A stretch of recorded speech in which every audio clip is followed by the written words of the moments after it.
here at the Cove, and I'm thrilled to be here with you today, whether you're with us in the room right now or whether you're joining us live on the stream or a little bit later. We're grateful that you've taken the time to continue this conversation with us about this idea that we are stretched too thin, and this is not God's plan for our lives. It's not how He designed us. It's not what He wants for us. And a few weeks ago, we talked about the idea of energy management, of fillers and drainers, and we said that we serve an infinite God, but we are finite, which means God can do it all, but you can't.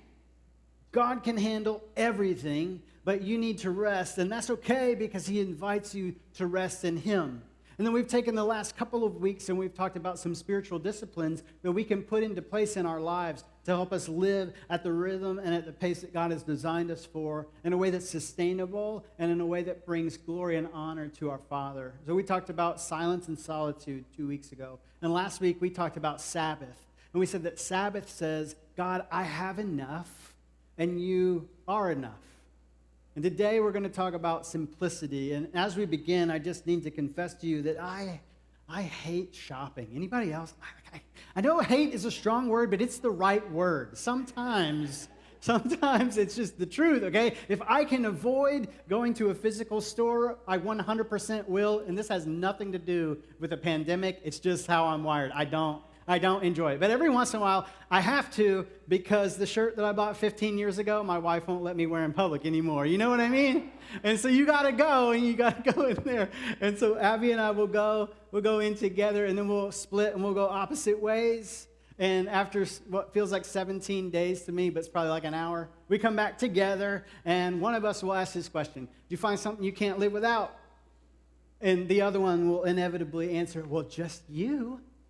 And then, but I want this too. Can I have this? Is this cool? Yeah. And so then we'll go. And I tell you this, not to be like, I don't like toys. I don't buy anything ever, because I do. And what I've noticed is that my toys, they got a lot more expensive over the years. Anybody else besides me? Like gone are the days when $1 pack of baseball cards and I'm good for a long time, you know? But now that's not true. And I'm telling you what, some of these Amazon ads have me pegged 100%. It's just the truth. We live in a society today where we see 4,000 ads a day. 4,000 ads a day. And all of them are targeted, and they have one goal, and that's to attack the contentment that we have in our lives. The goal is to stoke this fire of desire within us and convince us that we need whatever this is. And as I was preparing for this message, I came across a quote from Mark Twain where he said, civilization is the limitless multiplication of unnecessary necessities. It's pretty good, right? Civilization is the limitless multiplication of unnecessary necessities. Because if I can convince you that you need this, then you'll have to buy this, or else you won't be content. And these ads are good too. And sometimes when we're just talking about stuff, have you ever noticed if you talk about anything in your house, it shows up immediately on your phone, like you should buy this. And you're like, what is happening? Then you realize, oh yeah, I got Siri in my pocket and Alexa on the shelf, so I get that. And so that, I don't really love that, but I've kind of come to terms with it. But then there's sometimes, maybe this has happened to somebody else, there's sometimes you don't even say anything. You just start thinking about stuff. You're like, man, it'd be really cool if I bought this, but you know for a fact that you haven't said it out loud. And boom, it shows up on the feed anyway. And you go, what is happening? You have two reactions. One of two things happens when this happens in your life. You either start combing through your house for hidden mics and cameras, or you say, this is a sign from Jesus. I need this thing. This is what he said. Yeah. It's one of the two, man. It's one of the two. But it's funny how often we confuse our wants and our needs, isn't it? And we have this conversation at our house all the time because our youngest, he doesn't know the word want, but he's got need down pretty good. So he'll say, I need this car. And we'll be like, no, you don't need that car. You want that car, and that's a big difference. But it's funny how we do the same thing. You can say the same sentence for any adult in this room, can't you? I need that. Well, do you need it or do you want it? And all of these ads, all these things we've been talking about, they're designed to attack our contentment. And the truth of the matter is, contentment is something that we're constantly chasing. It's the reason that we buy everything that we buy. It's the reason we bought the house we did, the car we drive, the food we eat, the clothes we wear, is we want to find this contentment, and we've bought into this lie that if I get some more stuff, then I'll be happier, and if I'm happier, then maybe one day that'll lead to contentment. And we just keep running in circles, and that little hit of dopamine that we get when we buy that thing that we saved up for, or that came across the feed, we're like, oh yeah, and we just got it, and it feels really good in the moment, and it lasts for a minute, but it feels good, but not good enough to sustain us over time, right? And so we find ourselves going right back again and again. But I want to ask you this question. What if the things that bring us actual contentment aren't things at all? What if the things that bring us contentment aren't things? And what is the secret to living a contented life? Well, I'm so glad you asked, because Jesus talked about this in Matthew chapter 6. He's in the middle of the Sermon on the Mount, and he's talking about money, and he's talking about contentment, and this is what Jesus had to say about it. He said, "Do not store up for yourselves treasures on earth, where moths and vermin destroy, and where thieves break in and steal. But store up for yourselves treasures in heaven, where moths and vermin do not destroy, and where thieves do not break in and steal. For where your treasure is, there your heart will be also. The eye is the lamp of the body. If your eyes are healthy, your whole body will be full of light. But if your eyes are unhealthy, your whole body will be full of darkness. If then the light within you is darkness, how great is that darkness?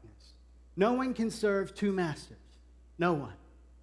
Either you will hate the one and love the other, or you'll be devoted to one and despise the other. You cannot serve both God and money." Now, there's a lot here, so let's unpack it together. Jesus begins, and he says, I don't want you to store up treasures. I don't want you to pour your life and your time and your money and your resources into things that are going to rust and things that are going to rot. Instead, I want you to focus that stuff on building the kingdom. I want you to pour that into people. We spent a whole year talking about that last year in our series, The Kingdom, as we went through the Sermon on the Mount. I want you to pour into people.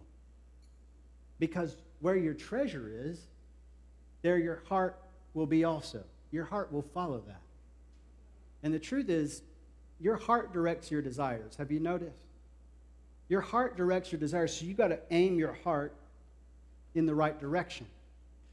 And after Jesus talks about where to store up your treasure, he seems like he shifts gears a little bit, and because he uses this idiom that we don't really use today. And I used to think that he had like this ADD, like squirrel kind of moment where he's just talking about money, then he's talking about optometry for some reason, and then he goes back and circles back around to money. But the truth is, Jesus is using this idiom of a healthy eye or an unhealthy eye.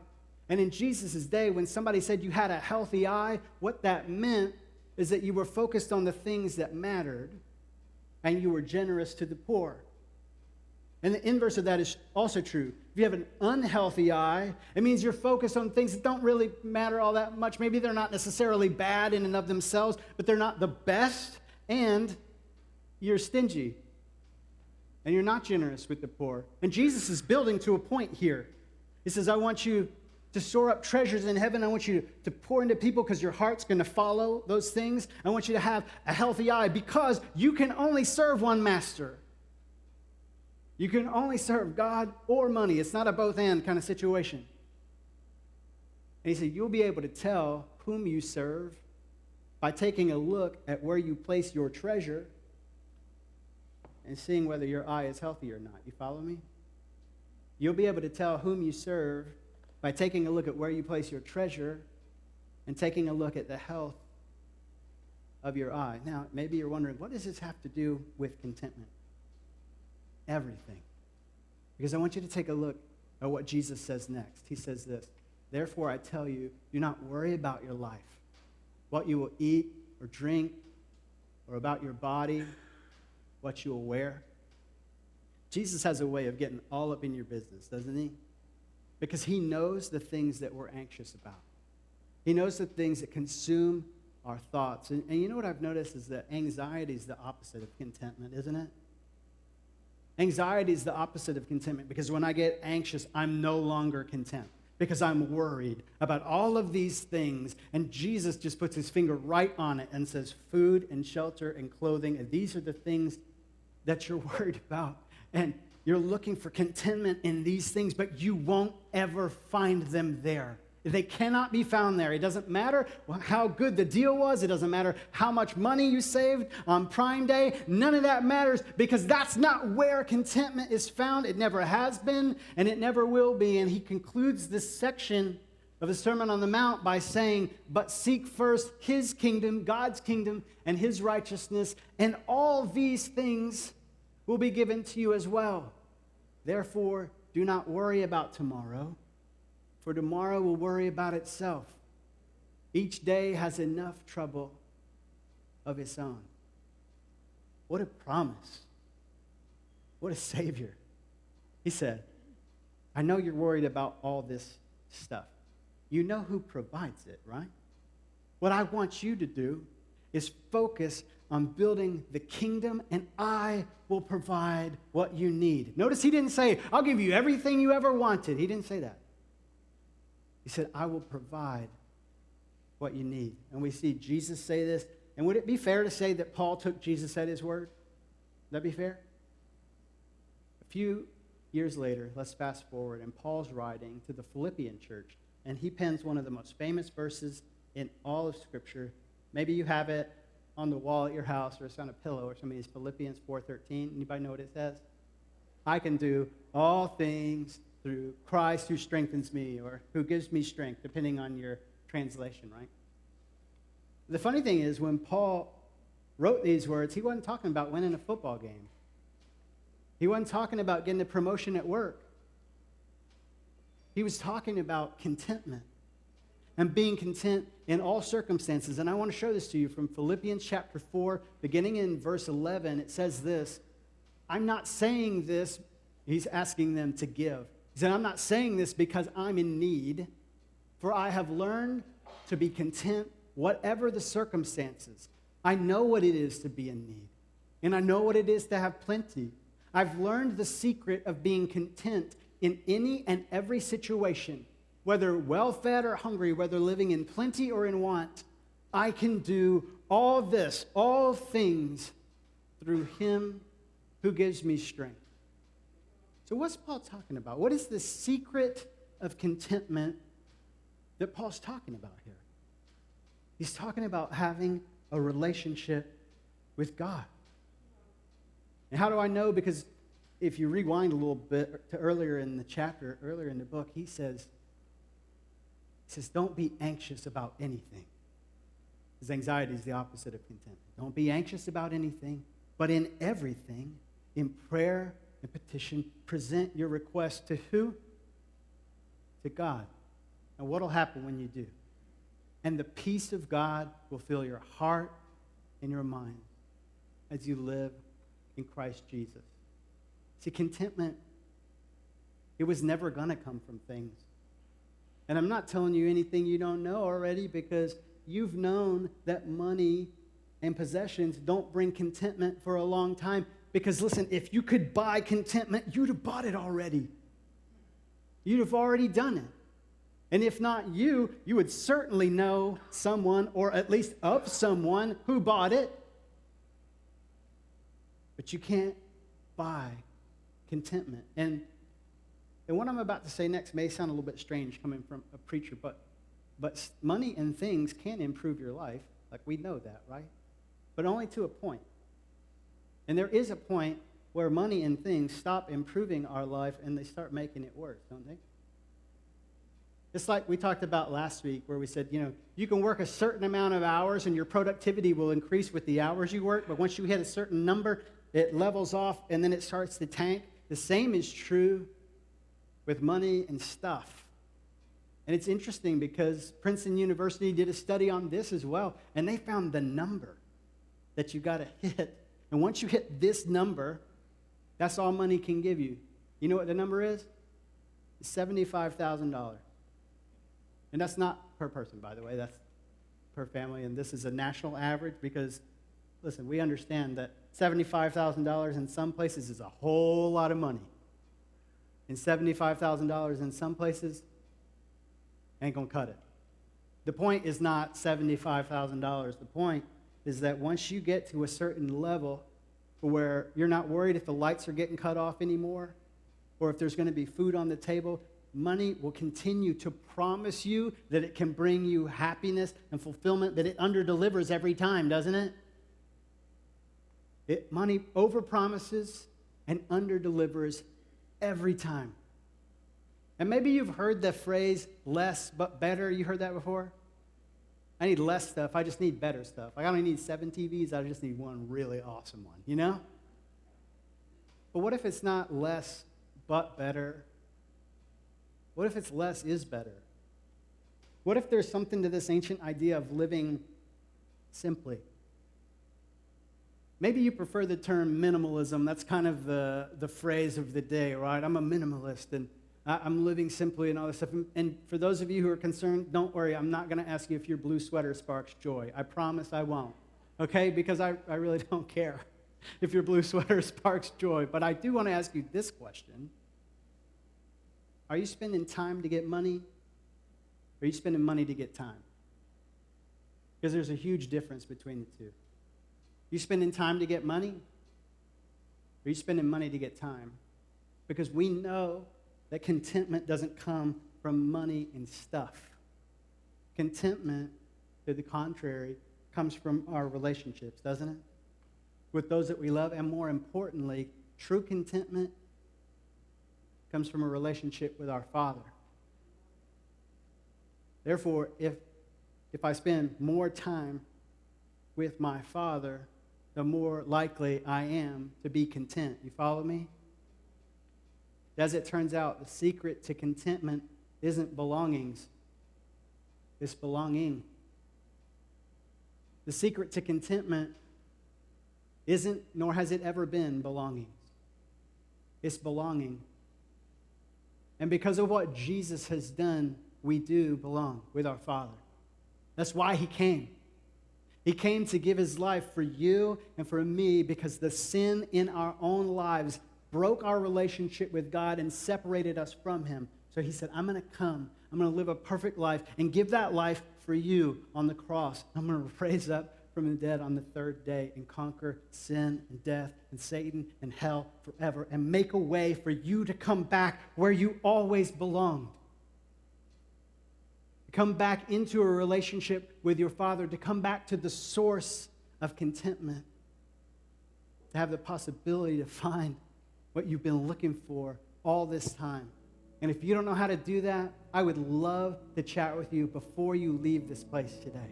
If you're with us in the room here in just a little bit, when service is over, I'm going to be standing right down here in the front.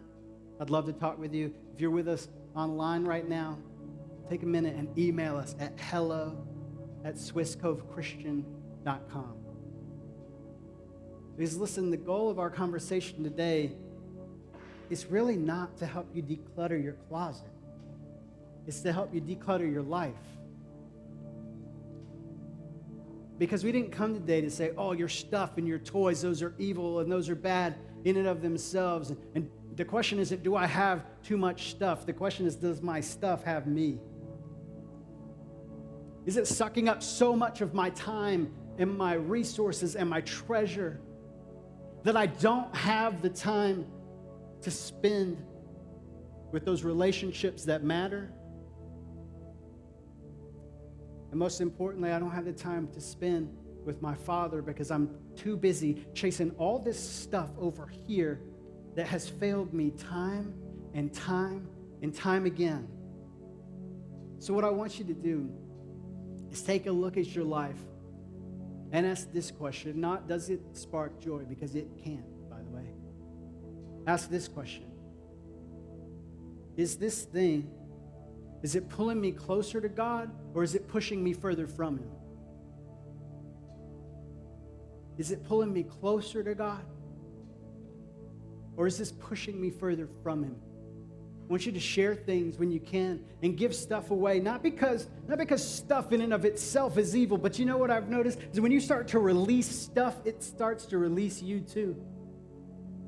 And you start to be set free from needing all of this stuff because it no longer becomes a source of pride in your life. And the thing that you're looking for to give you that contentment, it becomes a tool for the kingdom. And listen, church, I know that we're going to fight this battle for contentment all of our lives. All of our lives. Until Jesus comes back or calls us home, we're going to be in a battle for contentment, but we will no longer accept any substitute for a relationship with our Father. Not food, not drink, not money, not clothes, not stuff, not anything else. We're no longer going to spend our days worried about these things and running to them when we feel anxious and when we feel insecure, because we know what the secret is to contentment in all circumstances. The secret to contentment is not belongings. It's belonging. And because of what Jesus has done, we already belong. So take a breath. That contentment that you're looking for, it's already right there. And my prayer for you is that you'll take hold of it.